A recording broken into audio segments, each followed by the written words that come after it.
Hello, my name is Lindsay Walton. I'm a professional team builder, and I wanted to release a series of videos during the COVID-19 outbreak that included activities that people could do while in quarantine if they find they've got more time on their hands, that feels constructive, that helps them to feel like they're growing and thriving rather than feeling like they're just trying to pass the time, or that awful rotting sensation when you're just trying to, exist for a long period of time without feeling like you've been fed.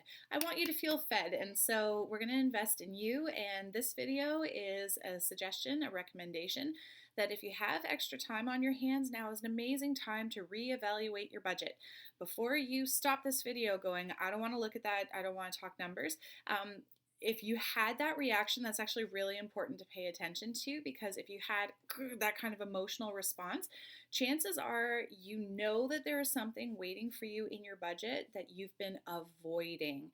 And so now is the time to face it and process it. And I can't tell you how wonderful it is, what kind of wonderful breakthroughs are waiting for you when you know there's a monster in the closet, but because you've been picturing it with 20 tentacles and 400 eyeballs and 8,000 claws, when you turn the light on and go, oh yeah, that thing's pretty ugly, that's kind of terrifying, but you can see the dimensions of it. You can see, well, it's got 43 eyeballs and doesn't have any more than that. Your brain can't keep making it this. You can now see it for exactly what it is. That is very much what looking at your budget does. It turns the light on the monster. It lets you look at it in all of its hideous glory and go, but that's all that it is. And so now I can attack it because I know what it is. And so I just wanted to encourage you that, if you've been avoiding that, now's a great time. If you're very budget savvy, this is a time to fine tune. And tools that I'll suggest looking into if budgets are not your thing, there's so many different things online, and it just came to my attention recently that a ton of the information isn't horribly incorrect. If you come across any strategies of any kind that don't tell you to pay yourself first, your budget is actually going to go off the rails very quickly. If that doesn't sound like it matches up, because possibly something that you practice is that you always tithe first, for example. You believe I give my money to God.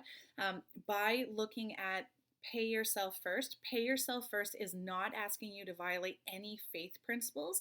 It's actually a mathematical principle that is going to help you follow through on your faith principle that much more intentionally. I've just come across some people that the idea of paying yourself first sounded selfish.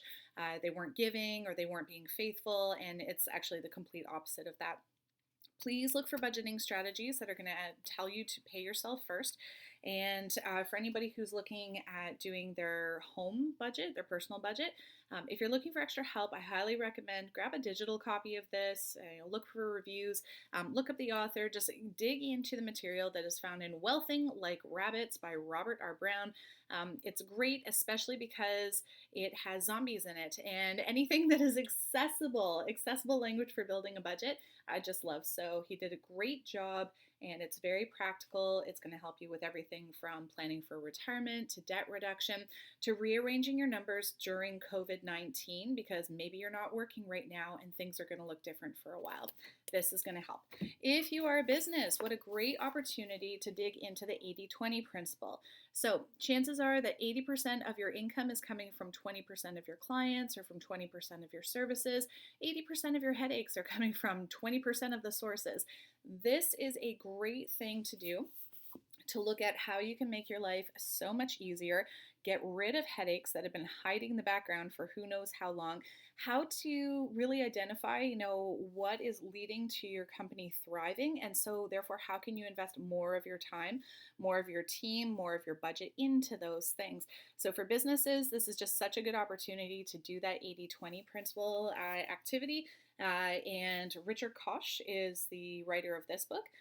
This has been my favorite book so far on this particular subject, though I will highlight that it's just funny the way the 80-20 principle works. 80% of his content is in 20% of the pages. So it gets a little repetitive at some points, but it really is a good read. It's very practical, and it will get you started. So with that in mind, just, dig into your numbers. Maybe this is going to be your opportunity to go, retirement doesn't look so scary anymore, or this is how I can get through COVID-19. Maybe it's going to help you identify there are gaps and unanswered questions. I've been hiding from them. I need to get to work. How am I going to cover this? Maybe for some parents out there, if you just knew desperately, I want to be home with my children, but I thought I had to work. Maybe by digging into this, some solutions are going to present themselves. You'll be able to stay home with your kids. Whatever it is, you have your own goals. And by sitting down to relook at your budget during this time, what a constructive way to invest in yourself, to invest in your family, to invest in your business. I hope that's helpful for you. If it was, please like the video, share with anybody else that you think would be interested. And because I'm going to keep releasing more videos during the COVID-19 outbreak, again, just trying to help as many people as possible feel like they're taking constructive action and thriving during this difficult time, be sure to subscribe and then you'll know when more videos are posted. So I'm hoping you're well. All the best. Bye.